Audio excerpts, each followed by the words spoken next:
say, "This is a stick up, nobody move." Because everybody's eyes in that building turned and looked at us. And it wasn't like some, "Oh man, these are some nice looking gentlemen." No, it was some, "Y'all not supposed to be here. Why are y'all here?"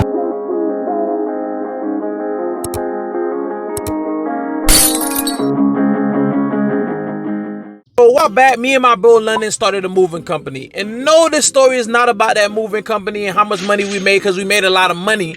This story is about how that moving company inevitably made me encounter my first sundown town. But wait, JC, bro, what's a sundown town? Chill, little bro, because I got you. So basically, a sundown town is a place where people with my pigmentation can't be during the night. Basically, if you go over there, you go missing. The cops ain't gonna look. The residents don't know. And nobody's gonna say anything. So you're gone, bro. You're gone. They got you. And to give y'all a better understanding, the first time I came close to something similar to a sundown town was when me, my pastor, his wife, my two bros was driving cross state to Indianapolis to go sell some Christian t-shirts. So midway, we decided to make a quick stop so we can get some breakfast. Mind you, it's about 10 a.m. That means the sun's already been up. And once we come to a complete stop, my pastor hops out with his wife. They start checking the tires of the truck to make sure everything is good, the trailer to make sure nothing fell out. And me and my bros proceed to make our way to the Waffle House while he's doing all that. Now let me stop the story here because this next part needs an introduction.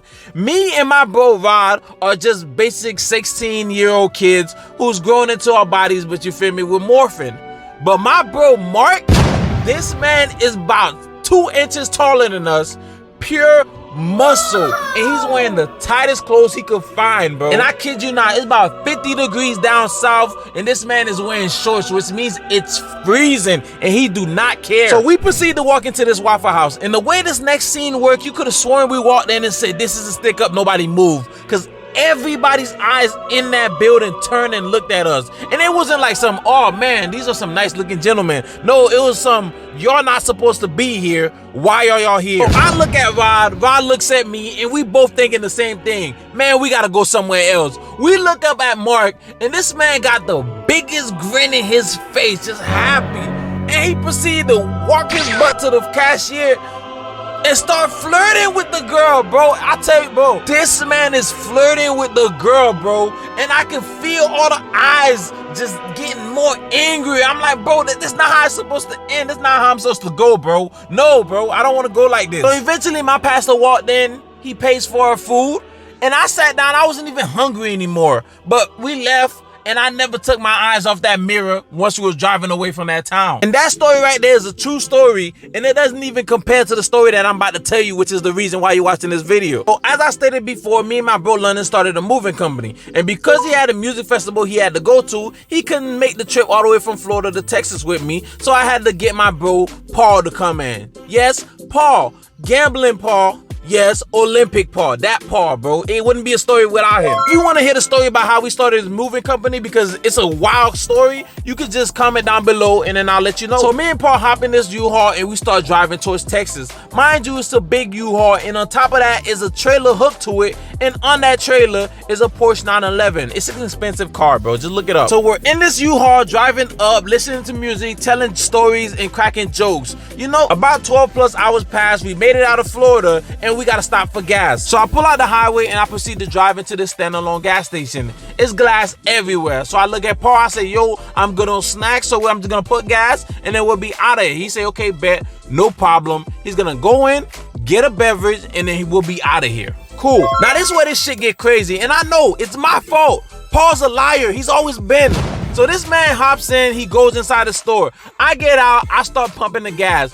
While I'm out here, I'm saying, all right, let me go ahead and check, make sure the car's okay in the back, make sure the trailer's good, make sure nothing fell out. So I'm doing little tiny inspections just to make sure everything is good, because I got a CDL. So me being Mr. CDL, I've now completed my pre-trip, and now I'm standing by the U-Haul waiting for the pump to finish pumping gas. Tell me how this pickup truck pulls up, and this guy hops out, and he stares at me like I'm not supposed to be here. And I look at him like, bro, I could take you. So he goes inside, he starts talking to the cashier, and the cashier and him turn around and they're looking at me, just glaring me down. So now, not only are these boys staring at me, but they start talking while staring at me. And I don't see Paul. Mind you, the whole thing is glass, bro. I don't see Paul. So I panic and I start calling him. I call this man, he's not picking up.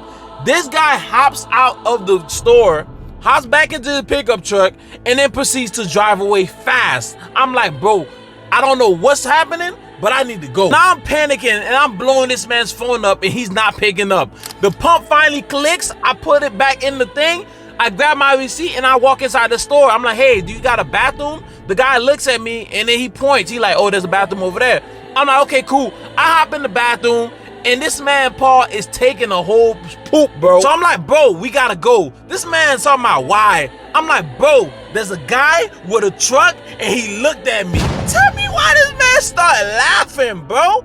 This not funny, bro. Our life is in danger. There's a guy with a truck and he looked at me, bro. Let's go. And this man talking about, bro, it's fine, bro. You're just stressing. I'm like, bro, it's not fine. The man had a truck and he looked at me, bro. We gotta go. So eventually he agrees to go. I'm like, all right, cool. I'm gonna go start the car up. You finish here so we can go. Bro, tell me how I get back to the U-Haul. And now 3 pickup trucks have pulled up with the same guy and they walk right back inside and they're talking to the cashier. I don't know what they're saying, but they all eyed me down on the way in and on the way out. Now they hop back into the pickup trucks and they all sped away. I'm like, no, bro. If they come back and we're still here, it's over. So I watched them speed away and I realized, bro, it's been like 10 minutes and Paul's still in the bathroom, bro. So I hopped out, walked inside. I'm like, bro, the man that had 1 truck that looked at me, he have 3 trucks now and they all looked at me, bro. Let's go, please, bro. So now this man finally gets out the stores and he's washing his hands. But I don't care if your hands dirty, bro. Let's go. We walking out and this man talking about, wait, I forgot my bev. Bro, fuck the bev, bro. Ain't talking about, do I want something? No, bro. I want to live. He went out there to pick out a bev, pay for it, talking to the guy. I'm like, bro, what's up with you, fam? You with them? And after what felt like eternity, we hopped in the U-Haul and we sped off. And I promise you, I never stopped looking back until I left that state.